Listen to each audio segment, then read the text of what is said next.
Hi everyone, আজ হলো জামাই ষষ্ঠী।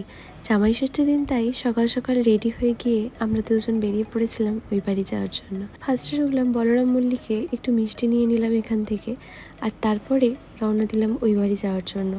জামাই ষষ্ঠী বলে কথা, আর এটা আমাদের দ্বিতীয় জামাই ষষ্ঠী। তো সকাল সকালই বেরিয়ে গিয়েছিলাম, আমরা 10টার মধ্যে চলে গিয়েছিলাম। তো চলো ওই বাড়ি যাই, তারপর তোমাদেরকে সমস্ত আয়োজন দেখাবো।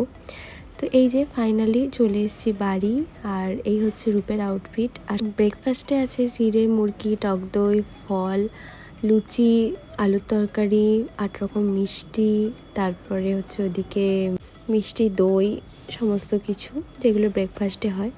তো জামাই ষষ্ঠীর গিফট পর্ব শেষ করে এখন এবার আমি আমার লুকটা একটু দেখাতে ব্যস্ত ছিলাম।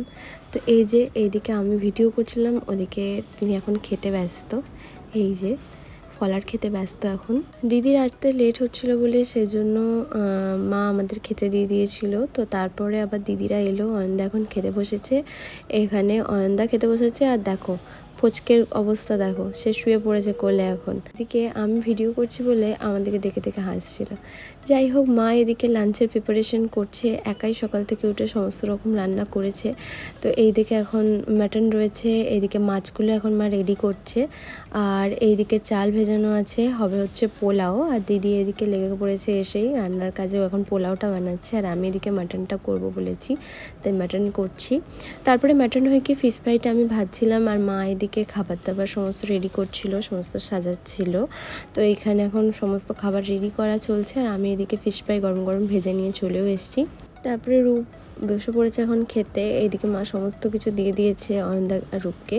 তো আজকের আইটেমে কী কী আছে তোমাদের একবার বলে দিই। এদিকে রয়েছে স্যালাড, এদিকে রয়েছে ভাত, 5 রকম ভাজা, সাথে ইলিশ মাছ, ওদিকে পোস্ত, ডাল, ফিশ ফ্রাই, চিংড়ি মাছ, পোনা মাছ, পোলাও, মাটন, চাটনি, পাঁপড়, মিষ্টি, পায়েস, সমস্ত আইসক্রিম, সমস্ত রকম খাবার দেওয়া হয়েছে। আর আমি যেহেতু অত রকম খাবো না, তাই মাকে বলেছি শুধু পোলাও দিতে। পোলাও, মাটন আর এই 3 রকম মাছ, ফিশ ফ্রাই, পোনা মাছ আর চিংড়ি মাছ। তো এটাই হচ্ছে আমার লাঞ্চ, আমার আর দিদি। আর এখানে মায়ের কোলে পুচকু বসে বসে দেখছিল, আমরা এখানে খাওয়া দাওয়া করছিলাম। তো যাই হোক, আজকের লাঞ্চ পর্ব এখানেই শেষ হলো।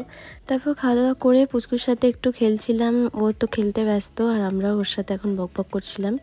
যাই হোক, লাঞ্চ টাঞ্চ করে আমরা বাড়ি চলে গিয়েছিলাম বিকালে, কারণ সন্ধ্যেবেলা আমাদের নেমন্তন্ন ছিল মামুনির বাড়িতে, রিমোর জন্মদিন, সেই জন্য। তো দেখতেই পাচ্ছ পিসিরা সবাই এসছে, আর কাকারা সবাই ছিল।